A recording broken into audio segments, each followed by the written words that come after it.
Muy buenos días a todos y nada, encantado de estar con vosotros para hablar de este tema sobre cuestiones éticas durante la pandemia del COVID-19. Lo primero es presentarme. Mi nombre es Nicolás Jouve de la Barreda, soy doctor en biología, catedrático de genética emérito de la Universidad de Alcalá y ahora vinculado también a la UNIR, a la Universidad Internacional de La Rioja, a través del curso de formación de profesionales, digamos, de medicina personalizada y genética clínica que dirige el doctor Vicente Soriano, al que aprovecho para agradecer la invitación de hablar de este tema en concreto y también de participar, por supuesto, en su curso de la UNIR. Agradezco, por supuesto, a la universidad también en fin, por la invitación que me han cursado, que con mucho gusto satisfago. Y también quería comentarles que soy miembro del Comité de Bioética de España, que como verán, pues algo tiene que opinar sobre los temas éticos o bioéticos en el contexto de la pandemia que a todos nos interpela y nos conmueve, ¿no? En el momento actual presente. Como todos saben, esta pandemia tuvo su origen en el sureste de Asia, en la ciudad de Wuhan, en China. En poco tiempo, pues trascendió realmente de ese lugar y se extendió hacia Occidente con una velocidad tremenda. Prácticamente en 2 o 3 meses, pues llega al extremo, digamos, de América, como todos saben, con una infectividad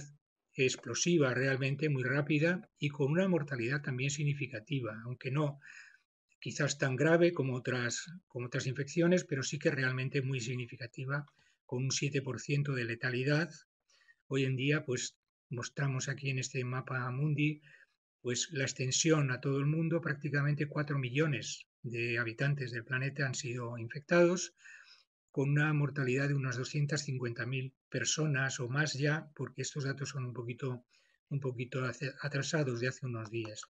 Y en España, por supuesto, la incidencia ha sido muy importante, ha sido uno de los países donde más ha afectado la pandemia, como todos bien conocen. Prácticamente hoy en día más de 225.000 personas en nuestro país están afectadas, con un porcentaje de curación realmente significativo, importante, un 60% prácticamente de la población que ingresa en nuestros hospitales o nuestros centros de salud, pues son curados, lo cual nos demuestra también la gran eficacia y preparación de nuestros profesionales sanitarios, pero no deja de haber también un significativo porcentaje de letalidad, que alcanza pues alrededor de un 10%. Hoy en día ya saben que hay datos contradictorios. Según el Instituto de Salud Carlos III, pues hay por encima de 30.000 fallecimientos en España por causa de la pandemia. Bueno, todo esto es simplemente unos datos para significar la importancia que tiene la pandemia del COVID-19 en el mundo y cómo hay que reaccionar también con criterios éticos o bioéticos, es decir, cómo debe la sanidad afrontar y la humanidad afrontar este problema que nos ha sorprendido a todos de una manera tan expansiva y tan rápida. Y en ese contexto, pues lo primero es recordar una declaración universal de derechos humanos en relación con la sanidad de, de la UNESCO del año 2005, en cuyo artículo segundo ya se declara que el goce del grado máximo de salud que se pueda lograr es uno de los objetivos fundamentales de todo ser humano, sin distinción, se dice, de raza, religión, ideología política, etcétera, ¿no? Bueno, pues ese es el logro al que hay que lograr, el goce del grado máximo de salud a todas las personas, puesto que hablamos de derechos humanos. Por lo tanto, aquí pues está implícito un criterio ético de no discriminación. Pero más explícitamente, la propia UNESCO ha hecho una declaración muy reciente, el 6 de abril, ya en el contexto de la pandemia y como respuesta a la situación en la que nos estamos encontrando, eh, después de consultar a dos órganos importantes e internacionales. Uno de ellos es el Comité Internacional de Bioética y el otro es la Comisión Mundial de Ética del Conocimiento Científico y Tecnológico, ¿no? Estos dos órganos autónomos, pero que son consultivos de la UNESCO, conjuntamente han elaborado una declaración en la cual, como principio general, se plantea la urgencia de trascender las fronteras, ya que estamos hablando de una pandemia, estamos hablando de algo que alcanza a toda la, digamos, el globo, pues también habrá que tener unas consideraciones bioéticas de carácter global. Entonces se habla de trascender las fronteras políticas y geográficas, así como las diferencias culturales, para pues centrarnos en la necesidad de hacer frente a esta pandemia con una responsabilidad compartida por todos los países. Y concreta esta declaración de la UNESCO en una serie de puntos que voy pues más o menos a ir repasando de uno en uno, diciendo sobre todo o destacando los puntos críticos o bioéticos que se deben de tener en cuenta. Quizás antes sería conveniente decir en qué consiste la bioética. Bueno, la bioética es, digamos, una disciplina, mejor dicho, es un campo multidisciplinar en el que confluyen toda una serie de, digamos, de participaciones científicas, médicas, por supuesto jurídicas, también filosóficas, teológicas y sociales, con el fin de analizar los problemas, sobre todo de salud pública, de salud humana, pero también, por ejemplo, otros temas como puede ser el medio ambiente, con el fin de, sobre unos criterios o unos valores, adoptar siempre las mejores medidas, las que contribuyan al bienestar y a la superación, y teniendo en cuenta, digamos, los principios, esos principios o valores, sobre todo el fundamental de la dignidad del ser humano. Y en el tema de la sanidad, evidentemente, esto es necesario, ¿no? Bueno, pues en ese contexto, la bioética lo que hace es orientar sobre las decisiones, que es las que son justas, las que están bien, las que no están bien, las que se deben de adoptar en momentos como puede ser el actual, con la crisis ocasionada por esta pandemia. Bueno, pues el primer punto de la declaración avalada por el CIB y por la COMES, como decíamos, estos dos órganos consultivos de la UNESCO, nos dice que las políticas sanitarias y sociales deben basarse en la evidencia científica sólida, teniendo en cuenta las incertidumbres que existen, sobre todo por una pandemia causada por un agente infeccioso nuevo, desconocido, y que nos ha sorprendido prácticamente, casi diríamos, con el pie cambiado. Es decir, realmente hay unos antecedentes, los había, con el SARS-CoV-1, que digamos causó una cierta epidemia en el sureste asiático a principios de siglo, o también con el MERS, que es también otro coronavirus de la misma familia, que atacó, digamos, y causó también o tuvo una cierta incidencia, sobre todo en el Oriente Medio. Pero este es un nuevo agente, y entonces lo que tenemos que hacer es estudiarlo, y por eso se habla de un conocimiento científico sólido como la base para adoptar todas las políticas sanitarias y sociales que se adapten a esta nueva situación. Primer punto. En el segundo punto vuelve a hacer incidencia en el tema, digamos, de la necesidad del conocimiento científico, cuando nos dice que debe haber una preocupación en este momento, una preocupación especial por establecer una noción de inmunidad colectiva, ya que se trata de una pandemia, ya que se trata de una infección colectiva que afecta a todos los países del mundo y a todas las culturas y a todos los rincones del planeta, pues también habrá que hacer digamos, habrá que tener una preocupación especial y una solidaridad para hacer frente de forma colectiva y conseguir la inmunidad colectiva, que ese sería, como si dijéramos, un objetivo ético. Es obligación moral, es un valor, digamos, de justicia el conseguir que las poblaciones de todo el mundo puedan hacer frente de forma colectiva a esta situación actual. Entonces, nos recuerda en el punto 3 que los gobiernos deben otorgar una importancia primordial en sus programas a la asignación de recursos y a reforzar todos los sistemas de sanidad públicos, naturalmente basados en esos principios de justicia, de benevolencia, de equidad, que sean, digamos, como el motor de todas las decisiones que se vayan a tomar de carácter político. En el caso, por ejemplo, ya lo veremos luego con más detalle, cuando desgranemos un poquito los temas, de la avalancha de pacientes que llegan a los hospitales, donde a veces se plantea la necesidad de hacer un triaje o una priorización, pues habrá que tener muy en cuenta que los principios que se apliquen sean de carácter solidario y sin olvidar el principio fundamental de que todo ser humano, ¿eh? Como decíamos en la Declaración Universal de principio, tienen derecho a una sanidad pública como un derecho de todas las personas, de acuerdo con su dignidad, ¿no? En el siguiente punto, la misma declaración nos dice que es de especial relevancia el tener presente a los sectores más vulnerables, la pobreza, la discriminación, el género, las enfermedades, la pérdida de autonomía o de funcionalidad, las discapacidades, las edades, la edad avanzada, el origen étnico, todas esas situaciones de sectores sociales más desfavorecidos deben de tener siempre un punto de mira especial, ¿no? Esto nos lo dice la UNESCO, nos recomienda que uno de los valores a tener en consideración es tenerlos siempre presentes y evitar toda estigmatización y toda discriminación por ese tipo de factores que hemos dicho, ¿no? Otro punto importante de la misma declaración, el punto 5, hace referencia a la necesidad de garantizar la seguridad pública y la protección de la salud, así como la de concienciar a la población de cumplir las normas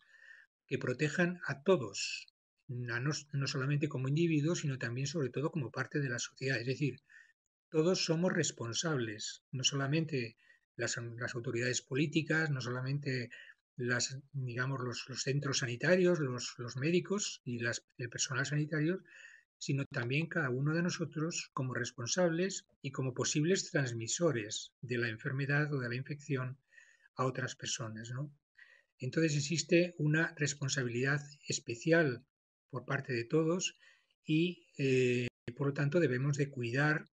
nuestra situación personal y también evitar el contagio a las personas que nos acompañan o que viven con nosotros o que están a nuestro alrededor. Por ello, pues esas normas que han ido surgiendo en muchos países, en España en concreto también, del distanciamiento físico entre las personas cuando estamos en sociedad o cuando estamos en compañía de otros, o también digamos, una normativa más drástica, si se quiere, que es la del confinamiento en casa, ¿no? Para evitar precisamente la expansión y el contacto a través, digamos, de cada uno de nosotros en la expansión de la enfermedad, dada la contagiosidad que ya hemos dicho que es enorme por parte de de este virus. El punto sexto del mismo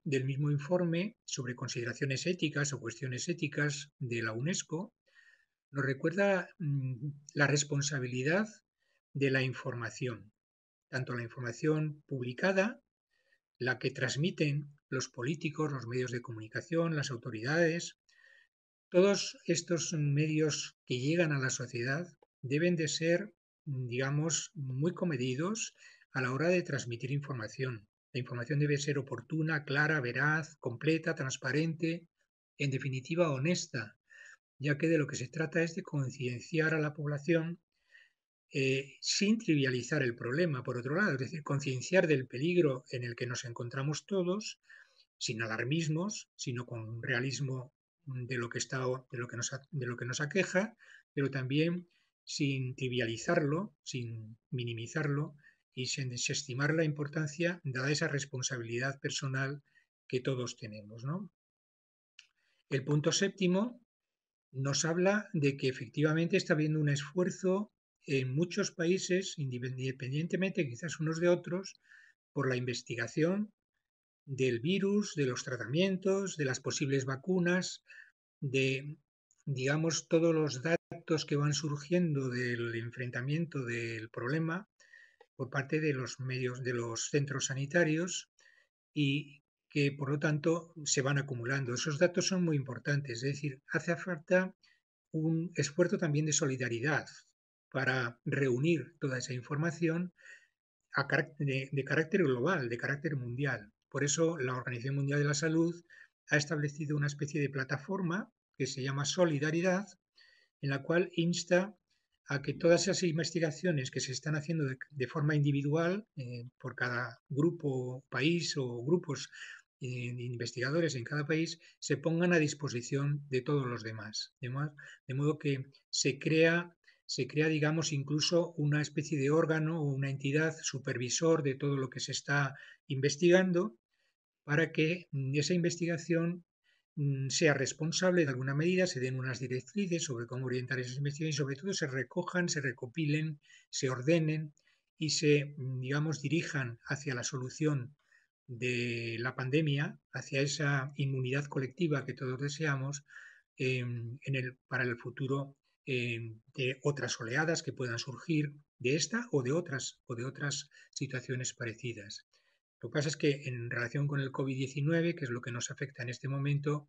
pues es muy importante todo lo que se va generando a nivel de conocimiento científico, por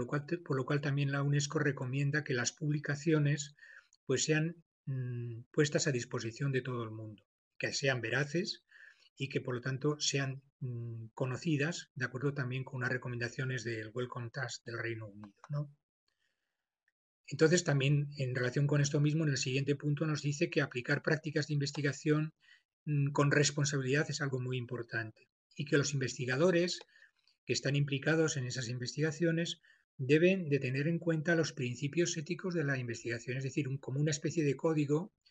de veracidad, de transparencia, de no falsedad en sus investigaciones, de ponerlas a disposición, como hemos dicho, de todos los demás, de acuerdo con unos principios éticos, como una especie de código digamos, sí, de código hipocrático de la investigación científica, de tal manera que las investigaciones pues, estén al servicio de la sociedad y de la humanidad y no para uso propio o para otro tipo de usos de carácter comercial, personal o incluso hasta económico que puedan a lo mejor darse. En este caso, la responsabilidad de una pandemia con la gravedad de su letalidad, como hemos dicho, nos obliga a los investigadores a poner al servicio de los demás todo lo que se vaya generando en materia de investigación para solucionar precisamente el problema. El siguiente punto, el noveno, nos habla de que las cuestiones éticas, sociales y políticas pues de realmente están también siendo de alguna manera expandidas por los medios de comunicación, como pueden ser los teléfonos móviles, las redes sociales, digamos las tecnologías digitales en general, ¿no? La inteligencia artificial. Todo eso está haciendo que está habiendo una propagación de datos, pero también de alguna manera podemos caer en el control político que vulnere de alguna manera la intimidad o la privacidad de las personas. Bueno, pues previene el Comité Internacional de Bioética de la UNESCO y la COMES de estas situaciones y se procure que no se caiga en ello, que se respeten los derechos humanos de privacidad, de humanidad, de intimidad, de autonomía personal. Por último, ya nos quedan solo dos puntos sobre esta importante declaración del 6 de abril, muy reciente como ven, y es profeso hecha para esta situación en la que nos encontramos. Esta declaración de la UNESCO pues nos habla de que hay que impedir, o mejor dicho, no impedir la colaboración internacional, es decir, contrapeso. Si decimos que hay que colaborar, pues lo contrario no se debe de evitar. No se debe, no se debe digamos, de colaborar en contra de la investigación, sino todo lo contrario. Y en ello también hace hincapié en evitar toda clase de discriminación y de xenofobia. Es decir, la cooperación se habla de que es esencial en todos los planos, los gobiernos, los sectores públicos y privados en todos los terrenos. Termina la declaración con un llamamiento a la cooperación internacional, a la solidaridad, en lugar de atender solo los intereses nacionales. Naturalmente estamos hablando de un órgano internacional como es la UNESCO, como todos saben, para la difusión de la cultura y en este caso también del conocimiento científico en relación con el COVID-19 específicamente, y subraya la responsabilidad también de los países ricos con respecto a los países más desfavorecidos, ¿no? En este momento de emergencia de salud pública internacional es necesario que los países ricos atiendan también a los países pobres y les ayuden. No cerrar las fronteras del conocimiento, no cerrar las fronteras de la ayuda mutua y de la solidaridad internacional.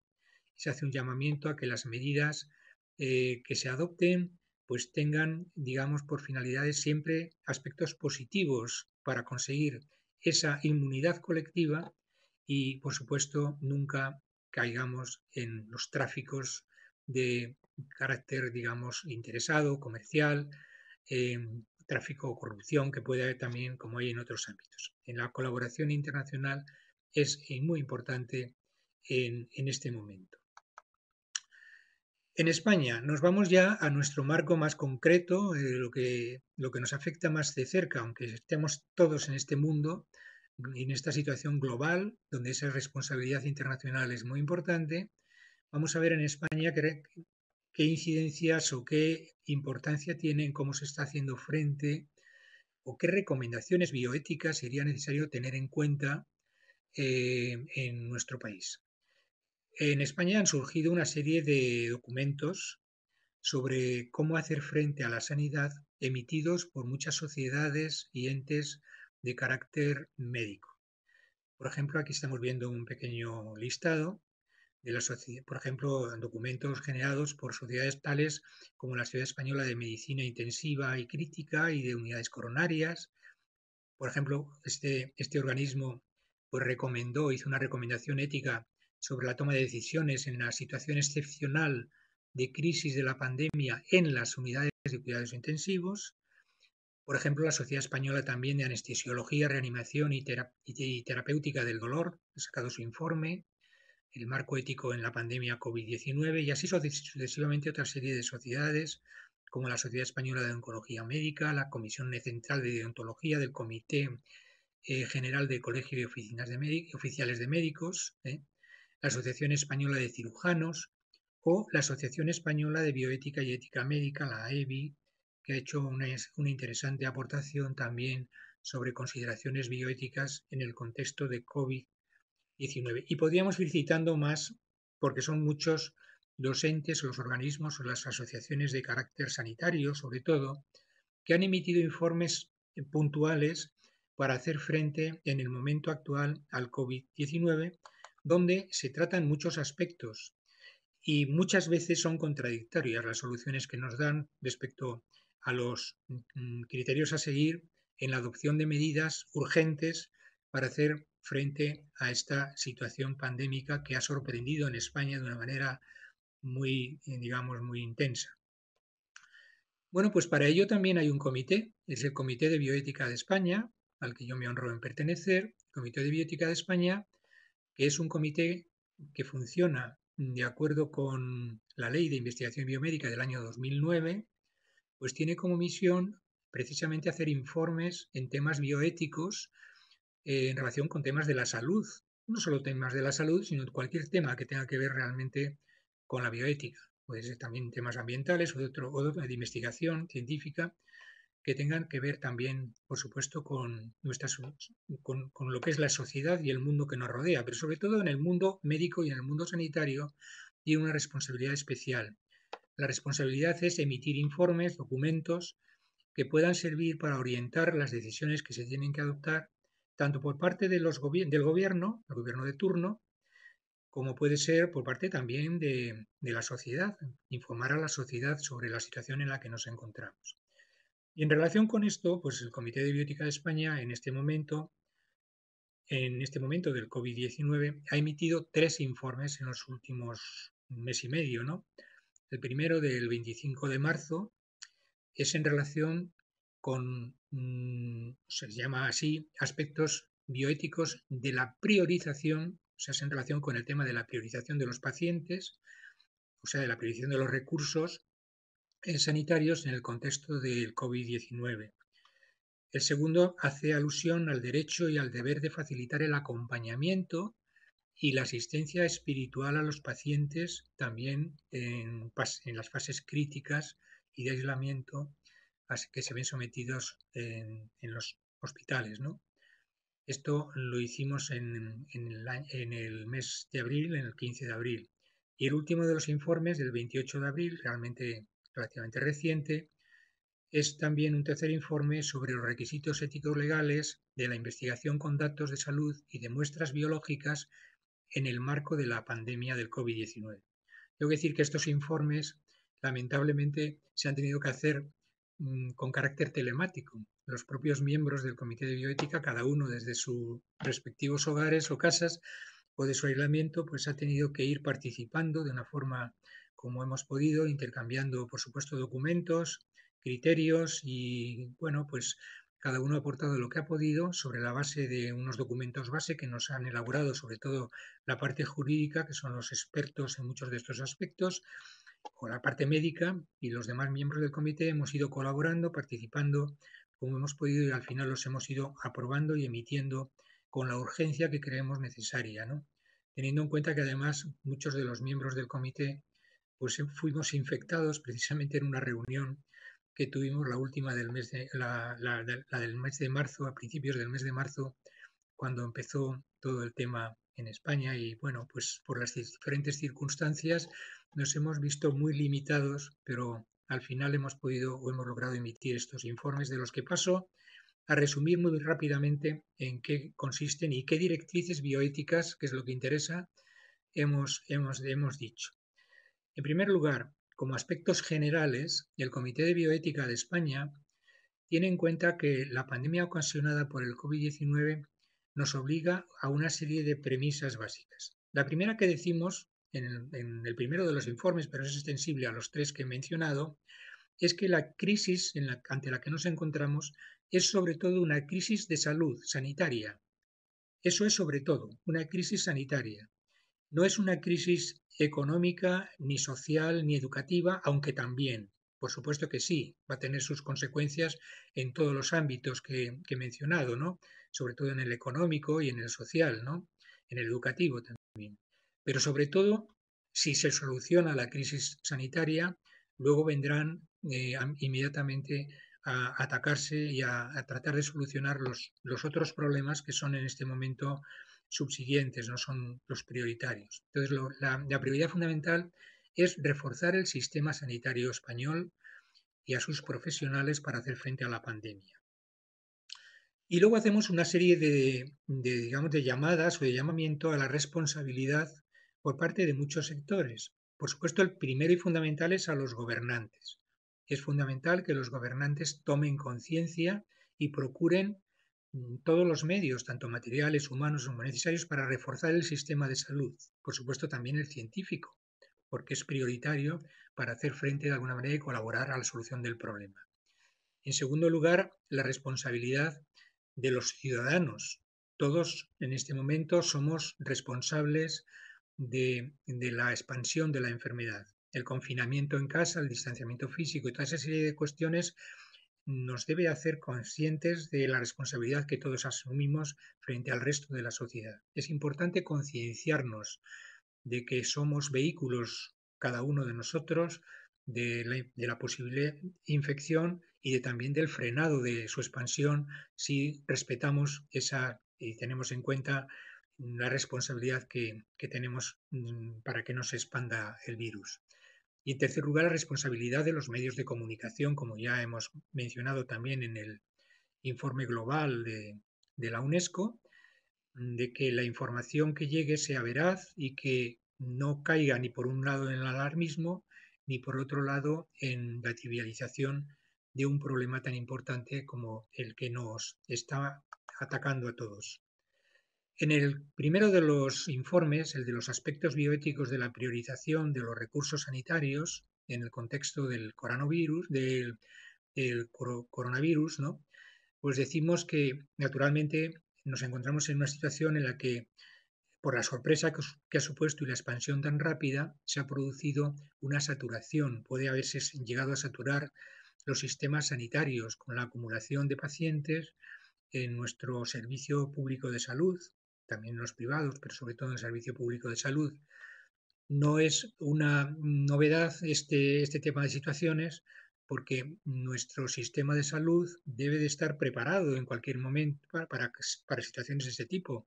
situaciones que llamamos de una medicina catastrófica, ¿no? Una medicina que puede ser necesario movilizar en momentos como puede ser una guerra o como puede ser una pandemia como la que nos encontramos. El Sistema Nacional de Salud debe responder y estar preparado para dar una respuesta a esto. Pero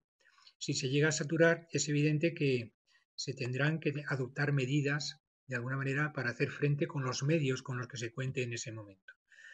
Por eso, si hay que priorizar, y cuando hablamos de priorizar quiere decir pues tener en cuenta un cierto triaje respecto a los pacientes, cómo abordo yo el problema de seleccionar a los que son más urgentes respecto a los que a lo mejor son menos urgentes, sin olvidar que todos tienen derecho a eso que la UNESCO ya nos decía, ¿no? Que todos debemos, como derecho humano fundamental, ser tratados por los medios públicos de salud. Bueno, pues tenemos que tener en cuenta una serie de premisas. En primer lugar, todos los enfermos que lo precisen deben de ser atendidos de la mejor manera posible en el sistema de salud que tenemos, ¿no? Que es de todos y para todos, no para unos cuantos, no para los que tienen más, los que tienen menos, los mayores, los menores, no. La sanidad es pública y es para todos. En segundo lugar, priorizar, si es que si vieran saturados nuestros sistemas sanitarios, pues es una decisión trágica que habría que en todo caso que hacer frente. Pero ese hacer frente no es sencillo. No se trata de elegir entre un bien y un mal, sino posiblemente entre dos males. Yo me encuentro ante dos pacientes, uno más o menos grave que el otro, pero uno y otro son problemas que yo tengo que atender de la misma manera. ¿Cómo soluciono yo la elección? Bueno, hay que tener en cuenta que todos los pacientes, el criterio fundamental debe estar basado, en todo caso, en la probabilidad de supervivencia. Si llegara el caso de tener que elegir cuál de ellos es al que yo puedo atender con los medios que tengo, porque tiene más posibilidades en la fase crítica en la que se encuentra de salvarse con los medios de que yo dispongo, ¿no? Este sería. Lo que pasa es que en España la experiencia nos ha dicho que realmente la situación no ha llegado a ser tan crítica. Hemos podido atender prácticamente a todos los pacientes con los medios e incluso se han improvisado medios sobre la marcha. Y aquí yo podría mencionar la eficacia, por ejemplo, en la Comunidad de Madrid, del montaje en 48 horas prácticamente de un gran hospital, el IFEMA, que ha atendido a miles de pacientes y que ha solucionado con un éxito bastante notable la situación crítica y, digamos, la disponibilidad de camas, incluso de unidades de cuidados intensivos, que es quizás el momento más crítico, cuando hay que proporcionar una ventilación especial, una respiración artificial, digamos, invasiva a los pacientes. Bueno, pues hasta eso, digamos, no ha llegado a ser tan crítico como para tener que seleccionar. Pero si nos hubiéramos tenido que encontrar con la necesidad de seleccionar, pues hay que tener en cuenta un hecho, y es que lo primero es satisfacer esos recursos, los recursos, digamos,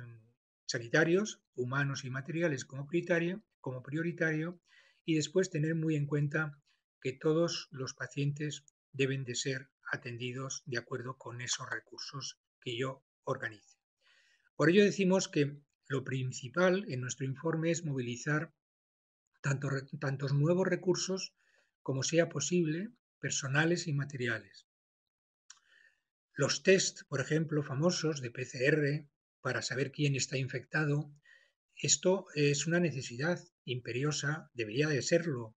por parte de las autoridades sanitarias, el proporcionar esos test y extenderlos a la mayor brevedad posible, digamos, en los focos de infección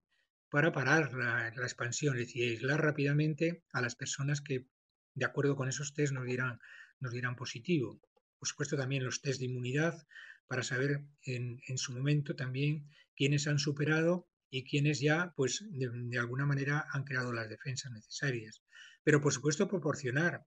en los centros sanitarios, digamos, elementos materiales para afrontar toda la necesidad de una pandemia que hace que se multipliquen las necesidades. Me refiero al número de camas, el número de unidades de cuidados intensivos y también los elementos materiales para proteger a los sanitarios, como pueden ser mascarillas, gafas, en fin, batas y todo lo demás dispensar y todos los materiales necesarios para hacer frente a la acumulación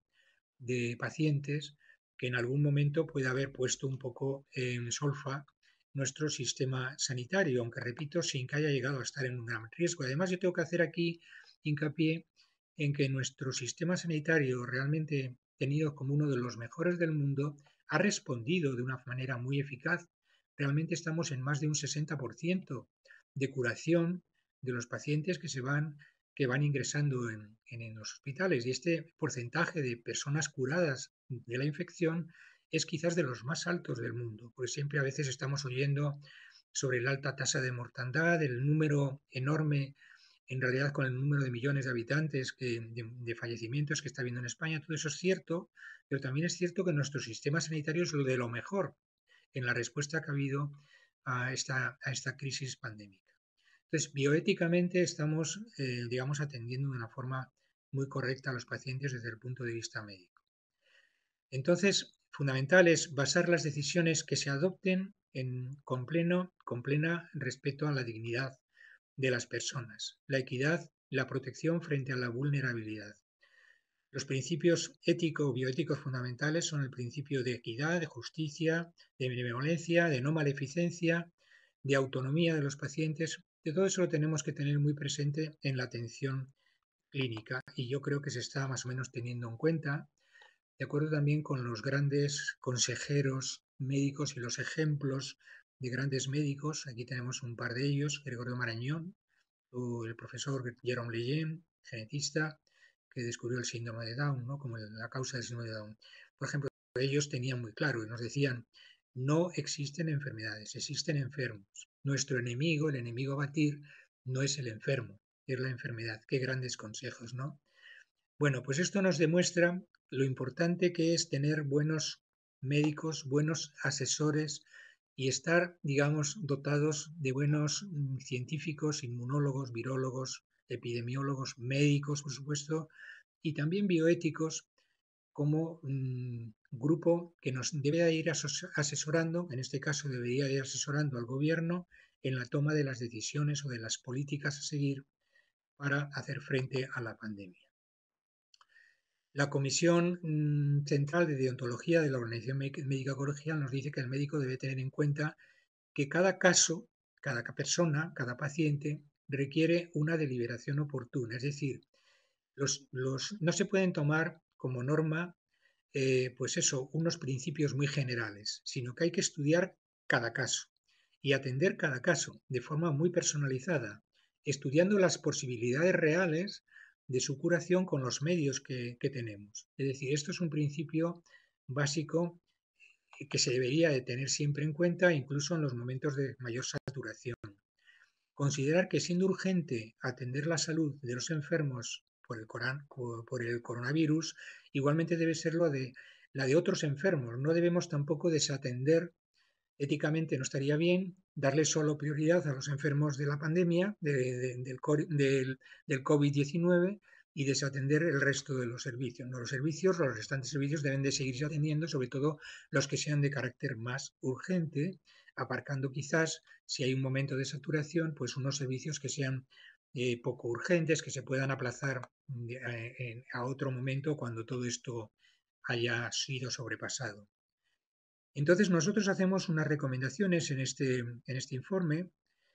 prevenir una mentalidad utilitarista, los prejuicios contrarios hacia las personas, por ejemplo, mayores o con discapacidad. No se debe de hacer un triaje en función de la edad o del momento en que se llega al hospital o de si la persona que llega es un discapacitado y tiene deficiencia mental, deterioro cognitivo u otra serie de enfermedades degenerativas o las que sean. Eso no es compatible con lo que, por ejemplo, nos dice la Convención Internacional de la Atención o de los Derechos de las Personas con Discapacidad, un tratado, por cierto, que firmó España en el año 2017. No se puede atender dándole prioridad a las personas sanas frente a las que tienen discapacidades o las que tienen otra serie de circunstancias. El concepto de utilidad social, es decir, pensar también en si esta persona tiene una expectativa de vida más útil que otra persona, eso no debe nunca estar en la mente de quienes al final decidan sobre a quién tengo que dar una prioridad o no en el tratamiento. Todos deben de ser atendidos de acuerdo con el principio de igualdad y de justicia, principios bioéticos básicos que también nos recomendaba la UNESCO. En todo caso, sí que hacemos una recomendación y esto es coherente también con los principios que dice la UNESCO, que es la priorización en cualquier caso de los cuidadores, de los sanitarios. Es fundamental que aquellas personas que nos cuidan, que son las que están al frente o en el frente de la batalla de esta pandemia, sean especialmente priorizados, porque de ellos dependemos en la curación de los digamos, que llegamos a los hospitales o de las personas que llegan a los hospitales. De modo que es fundamental y sin embargo, como todos saben, pues en España pues ha habido una cantidad de bajas del personal sanitario muy notable. Son cerca ya de 45.000 o más personas sanitarias que han sido, digamos, afectadas por la pandemia. Es decir, estando al frente, pues lógicamente están más expuestos y han sufrido la enfermedad. Bueno, pues hay que evitar eso y hay que, por supuesto, dotar a estos sanitarios de unos cuidados especiales y priorizarles en los medios también, por supuesto, procurándoles todos los medios materiales necesarios para afrontar su enorme responsabilidad y su tarea de curar a otros, pues por ejemplo, proporcionándoles las mascarillas, los guantes, en fin, las gafas y las batas y todos los medios oportunos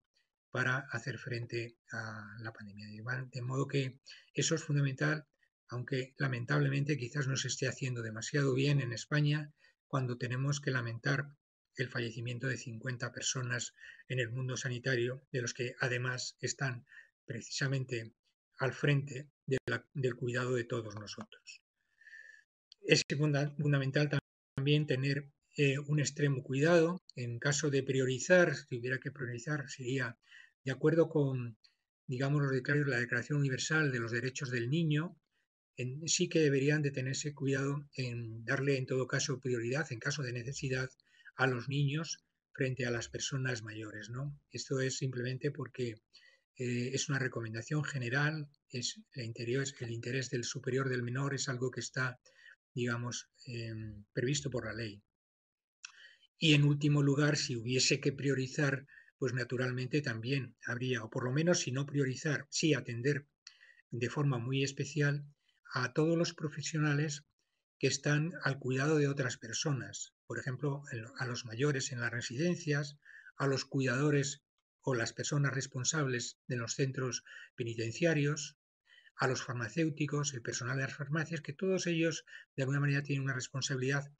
digamos, respecto a otras personas. Evidentemente, si hay muchas personas pendientes de esas personas, digamos, tienen el derecho a la sanidad pública, como ya hemos hecho hincapié, y de alguna manera habría que cuidar a todo este personal de la que dependen, en última instancia, esas personas. El Comité de Bioética de España ha hecho también un informe que lo publica el 15 de abril en relación con la necesidad de atender el acompañamiento y la asistencia espiritual a los enfermos o a los pacientes de COVID-19. Bueno, es claro que en el contexto médico todos sabemos que un enfermo necesita vivir el afecto de un ser querido próximo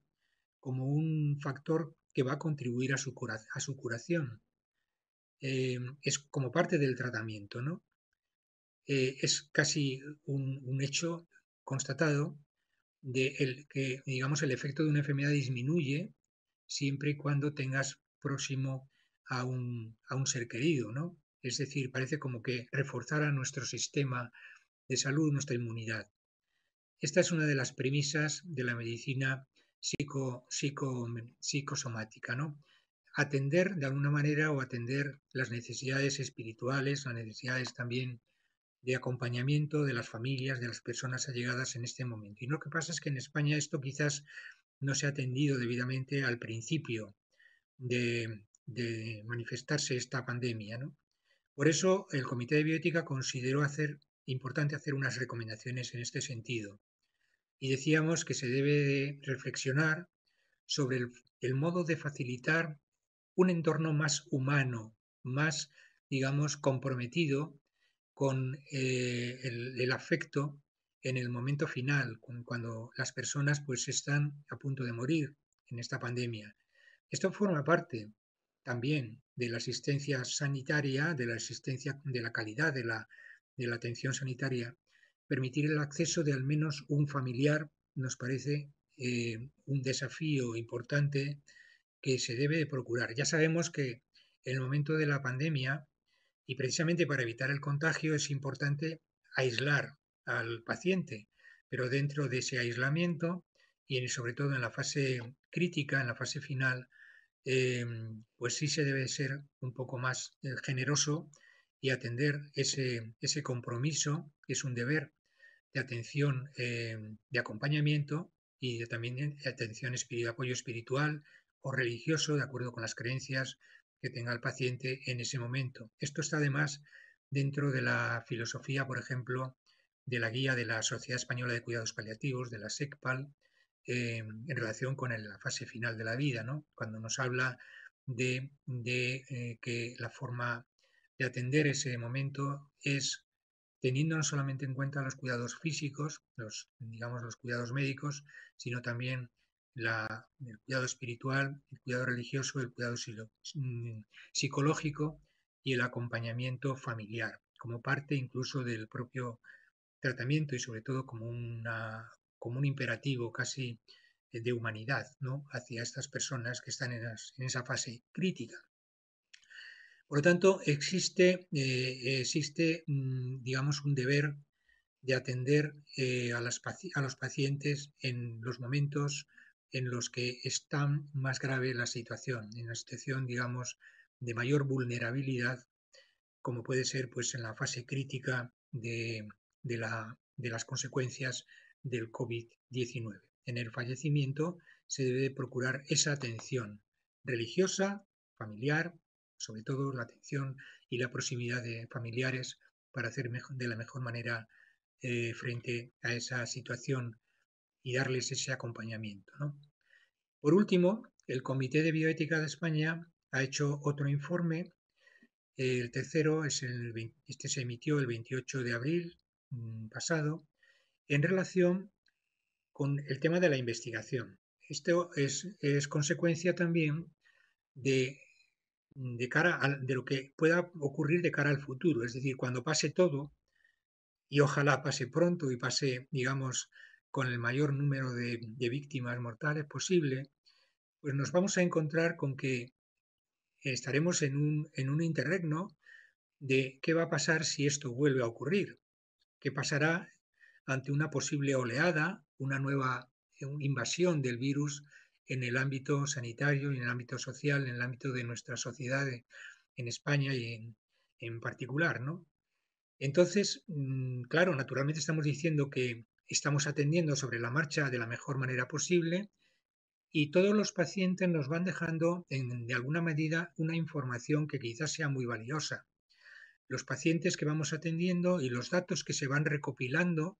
de la respuesta a las soluciones que vamos dando a cada problema, a cada caso particular, pues va generando una información que probablemente va a ser muy valiosa en el futuro. También toda investigación que se haga en relación con la forma de atajar el problema, en el tema de los tratamientos, de las medicinas, de los medicamentos, de todo lo que se haga y se investigue en relación con los fallecimientos también, las autopsias que generarán posiblemente unos datos muy valiosos para conocer muy bien cuál ha sido, digamos, el proceso fisiológico, el proceso molecular que haya ocurrido en relación con la pandemia. Todos los datos que se vayan recogiendo paciente a paciente tienen un valor muy especial. Por eso decimos que en este informe que es necesario eh,